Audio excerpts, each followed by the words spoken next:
So guys, जैसा कि हमने पिछले एपिसोड में देखा कि युवा स्नो डीमन टीम को अलग करके उन्हें कमजोर करने की कोशिश कर रहा था, पर ओतियान ने अकेले टैंक टीम के मेंबर्स की हालत खराब कर दी। उसने युवाओं के टेरेन डिटेक्शन सोल टूल को डिस्ट्रॉय करके उस पर अटैक कर दिया था। फिर अब हम देखते हैं कि ओतियान के अटैक की वजह से वहाँ जोरदार धमाका होता है। उस ब्लास्ट को देखकर जोई घबरा जाती है।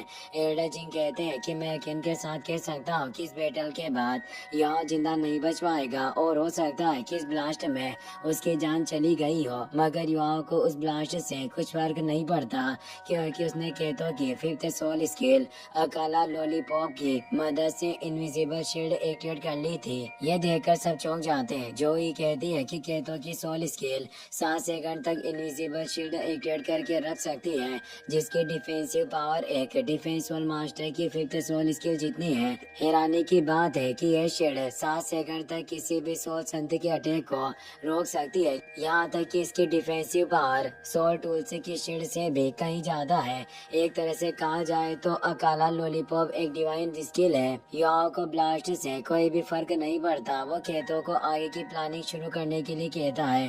खेतों अपने level 7 soul tool binding light से ओतियान पर हमला करता है। ओतियान अपने हाथ से सोल टूल को पकड़ लेता है, पर सोल टूल अलग होकर ओतियान को कैद कर लेता है। ये देखकर एल्डर जिंग हैरान हो जाते हैं। वो कहते हैं कि level 7 soul tool binding light बहुत ही ज्यादा स्ट्रॉन्ग सोल टूल है। मुझे अभी भी यकीन नहीं हो रहा कि टैंक सेक्टर ऐसे सोल टूल से भी बना सकता है। इसकी मदद से 8 रिंग सोल सेस को भी कैद किया जा सकता है। मुझे नहीं लगता है कि अब ओतियान इससे बाहर निकल सकेगा, और अगर ओतियान कैद में रहा तो उसकी टीम मैच हार जाएगी। ओतियान को कैद में देखकर स्नो डीमन टीम के होश उड़ जाते हैं। इस मौके का फायदा उठाकर युवा अपने साथियों से उन पर अटैक करवा देता है।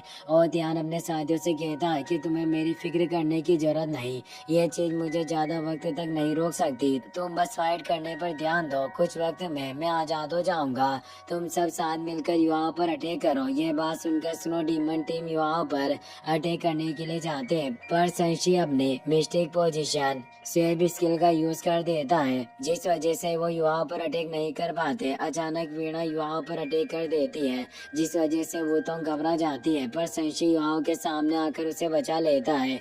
वो अपने मिस्टिक डार्कनेस शो का यूज करके वीणा को दूर कर देता है। स्नो डीमन टीम के 2 मेंबर्स वुतोंग पर अटैक करने के लिए आते हैं, पर संशी वुतोंग को युवाओं के पास टेलीपोर्ट कर देता है, जिस वजह से अपोनेंट का अटैक फेल हो जाता है।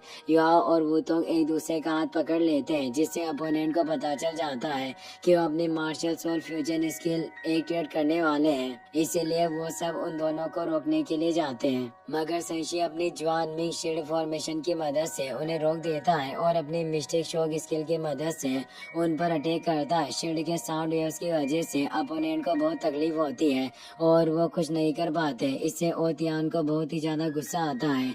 वो बाइंडिंग लाइट को डिस्ट्रॉय करके केस से निकल जाता है।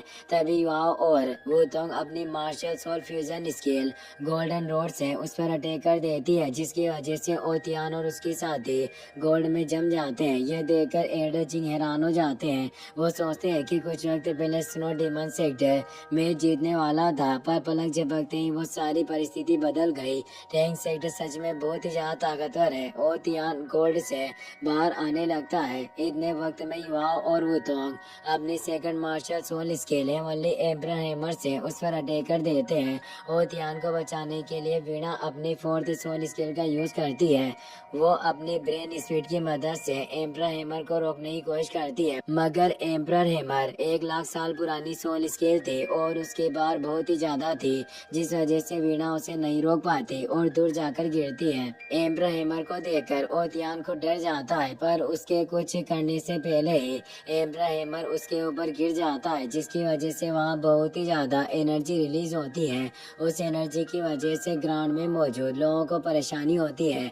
एम्परर हैमर के अटैक की वजह से ओतियान की हालत बहुत ही ज्यादा खराब हो जाती है।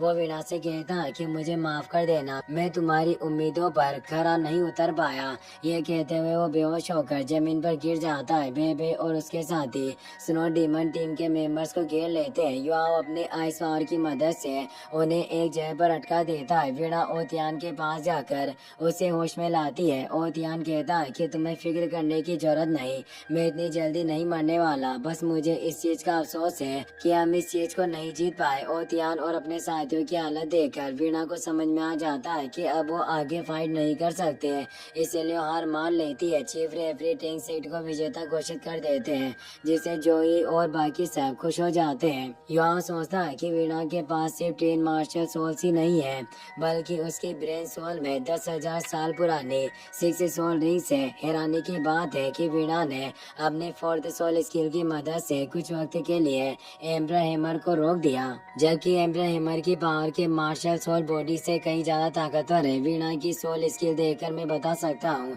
कि बॉडी सेक्टर हमारी सोच से भी ज्यादा ताकतवर और रहस्यमय है। तियान रेन कहता है कि मुझे यकीन नहीं हो रहा कि इस कंपटीशन की टॉप 4 टीम्स में 2 टीम्स श्रेक एकेडमी की है। यह हमारी सनमून एम्पायर के लिए बहुत शर्म की बात है। जोंगली वो तियान रेन से कहता है कि आपको फिक्र करने की जरूरत नहीं, मैं वादा करता हूँ कि सनमून एकेडमी की तरफ हमारा Holi speed sector tank set को कड़ी टक्कर देगा। हमारी टीम उन्हें इस तरह हराएगी कि वो दोबारा कंपटीशन में हिस्सा नहीं लेंगे। ये कहकर वहाँ से चला जाता है। वीणा अपने साथियों के साथ टैंक सेट को मैच जिताकर फाइनल में जाने की बधाई देती है। वो कहती है कि मुझे खुशी है कि हमारे बीच इतना अच्छा मैच हुआ। मैच इतना खतरनाक होने के बावजूद भी दोनों टीम के किसी भी मेंबर को ज्यादा चोट नहीं आई। इस बात से मैं बहुत ही ज्यादा खुश हूँ। बेबे कहता है कि भले ही हम इस मैच को जीत गए, पर फिर भी हमारे लिए इस बैटल को जीतना बहुत ही ज्यादा मुश्किल था। मैं कह सकता हूँ कि आज तक हमने तुम्हारी टीम जितनी स्ट्रॉन्ग टीम से मुकाबला नहीं किया। और तियान कहता है कि तुम्हारी टीम सच में बहुत अच्छी है। मुझे उम्मीद है कि अगले कंपटीशन में हमें दोबारा फाइट करने का मौका मिलेगा।